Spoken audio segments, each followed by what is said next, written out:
Halo guys, selamat datang kembali di channel saya di Garuda Wisnu Satria Muda. Kali ini saya sedang membersihkan naga. Naga ini adalah salah satu tumpangan dari penari kita di Garuda Wisnu Satria Muda selain kuda. Jadi naga ini saya buat bersama teman-teman agar memberikan kesan unik dan juga ada makna di dalam naga tersebut guys. Dan apa saja makna di dalam naga tersebut? Sebelum kita masuk ke videonya, jangan lupa untuk menekan tombol subscribe dan juga menyalakan notifikasi supaya kalian mendapatkan pemberitaan terbaru tentang video kami di Garuda Wisnu Satria Muda. Oke, kita lanjut. Kayaknya semua orang udah pada familiar dengan yang namanya naga.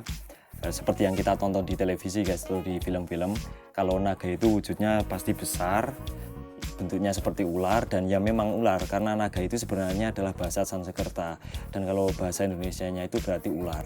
Tapi karena di Pulau Jawa itu terkenalnya naga itu sebagai ular yang lebih besar lagi ataupun ular yang dianggap setengah dewa, jadi perwujudan naga ini memang sangat spesial. Biasanya dihiasi dengan mahkota dan juga perhiasan-perhiasan guys, seperti ada kalung atau sisi emas, karena naga ini termasuk sosok sakral.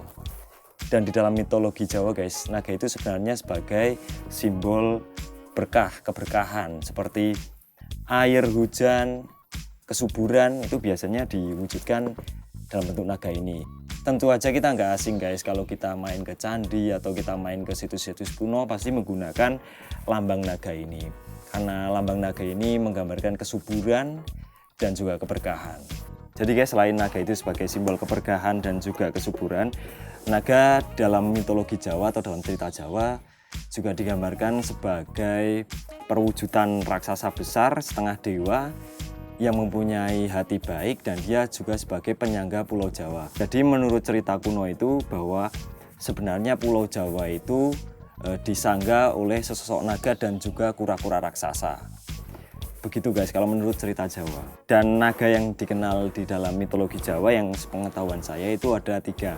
Ada naga Anantaboga, lalu ada naga Sesa, dan juga ada naga Basuki. Mereka adalah beberapa naga yang diceritakan juga di dalam wayangan guys. Jadi zaman dahulu itu kisahnya begini guys, soal naga ini. Naga ini sangat diperebutkan sekali zaman dahulu, dikarenakan naga itu benar-benar memberikan yang namanya kesuburan dan juga penghidupan seperti air dan lain-lain. Jadi menurut mitos dan kisah zaman dahulu itu guys, diceritakan ada 2 kerajaan, dan kerajaan itu masing-masing tentu saja mempunyai seorang raja. Dan suatu ketika suatu kerajaan tersebut mengalami yang namanya kekeringan dan juga wabah paceklik. Jadi beberapa raja tersebut jadi ada 2 kerajaan guys. Yang satu itu rajanya baik, dan yang satu itu terkenal rajanya itu sombong dan juga jahat gitu. Yang satu ini pokoknya wataknya keras gitu guys. Lalu raja yang satunya yang baik hati ini mereka melakukan upacara dan juga ritual untuk pemanggilan naga-naga ini guys. Jadi dengan harapan naga itu dapat memberikan air hujan ataupun kelimpahan kesuburan agar masyarakat itu dapat memanen apa yang mereka tanam, karena selama itu sangat tandus sehingga apa yang ditanam itu nggak bisa tumbuh guys. Jadi raja tersebut meminta ahli-ahli, mungkin dalam waktu itu sebagai orang-orang yang suci guys, mereka meminta kehadiran naga-naga ini, dan naga tersebut datang di kerajaan yang satu, ini kerajaan yang A ini ya. Naga itu datang dan naga itu memberikan kesuburan berupa air, sehingga masyarakat di kerajaan tersebut pun menjadi bahagia karena tidak lagi terjadi yang namanya kekeringan tersebut guys. Dan di sisi lain, raja ini juga mendengar bahwa kerajaan yang satunya ini ternyata subur dikarenakan kedatangan naga tersebut guys. Dan ini raja yang dari kerajaan B ini juga meminta salah satu orang suci untuk memanggil naga tersebut. Tapi karena naga ini, karena dia adalah makhluk setengah dewa, jadi mereka tahu bahwa raja tersebut sebenarnya jahat dan keras terhadap penduduknya. Jadi naga tersebut bertolak belakang dengan pemikiran raja tersebut, sehingga naga ini nggak mau datang di kerajaan itu guys. Lalu sang raja mencoba untuk memaksa naga tersebut agar datang dengan berbagai cara, hingga dia menemui orang-orang pintar, dukun, dan lain sebagainya, pokoknya menggunakan cara yang tidak sewajarnya.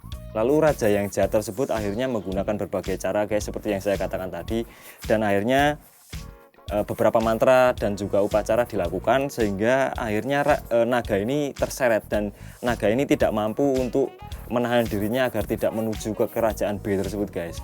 Dan ketika naga itu mulai terseret guys, zaman dahulu itu kan ada banyak sekali orang pintar ya seperti Pertapa dan lain sebagainya, itu mengetahui kalau ternyata naga ini diseret ke kerajaan B yang jahat tersebut. Lalu seorang Pertapa tersebut mengetahui dan segera mengejar naga tersebut yang terus-menerus terseret itu dan diberikan kekuatan sehingga naga ini mampu untuk menolak ataupun melawan mantra dan ritual yang dilakukan oleh raja jahat tersebut guys, sehingga terjadi seperti tarik menarik itu loh. Dan perebutan naga itu memang benar-benar ada di dalam sejarah kuno Pulau Jawa ini guys. Jadi kalau kita simpulkan dalam cerita tersebut, ternyata naga ini adalah sosok yang baik yang tentu saja dia itu akan membantu seseorang yang memang benar-benar murni di dalam hatinya itu bersih dan juga terjauh dari berbagai angkara murka, sehingga dia akan selalu senantiasa mendampingi orang-orang yang baik hati dan berhati bersih seperti gue. Seperti cerita yang saya sampaikan tadi. Jadi kita menggunakan sosok naga ini yang pertama karena unik guys, karena wujudnya itu beda dari yang lainnya. Kalau kita lihat yang lainnya itu menggunakan kuda dan kita ya juga ada kuda, tapi kita menambahkan beberapa variasi berupa naga ini, dan tujuan dari menggunakan naga ini adalah sebagai simbol agar kesenian kami itu senantiasa kuat dan juga diberkahi. Selain itu makna kesuburan juga akan tersampaikan nanti di kesenian kita, yaitu dapat bertahan atau langgeng dalam kurun waktu yang cukup lama dan insya Allah bisa sampai ke anak cucu kita guys. Dan sekarang kita review untuk bahan pembuatan naga ini. Yang pertama kita menggunakan sponati seperti bahan untuk kita merangkai kerincing itu guys. Jadi kita menggunakan bahan sponati, lalu agar ini kuat dan juga tidak lembek, kita tambahkan balungan atau tulang di beberapa bagian ini agar tidak tidak terlalu lentur dan nyaman digunakan, kokoh gitu guys. Ini menggunakan bambu yang sudah dibentuk sedemikian rupa ini guys. Ini membuktikan guys bahwa salah satu fakta di Garuda Wisnu Satria Muda adalah kita semuanya membuat secara sendiri guys, dan juga atas inspirasi kita sendiri agar terlihat berbeda dengan yang lainnya. Oke guys, mungkin itu dulu video kali ini dari saya. Semoga dengan beberapa cerita ini dapat menambah pengetahuan kita tentang seni budaya dan juga melestarikan Indonesia sebagai salah satu negara dengan budaya terbanyak dan juga terbaik di dunia. Semoga penjelasan saya ini bermanfaat dan mohon maaf jika banyak kurangnya, dan semoga bermanfaat untuk kita semuanya. Oke, sampai bertemu di video kami selanjutnya. Sampai jumpa.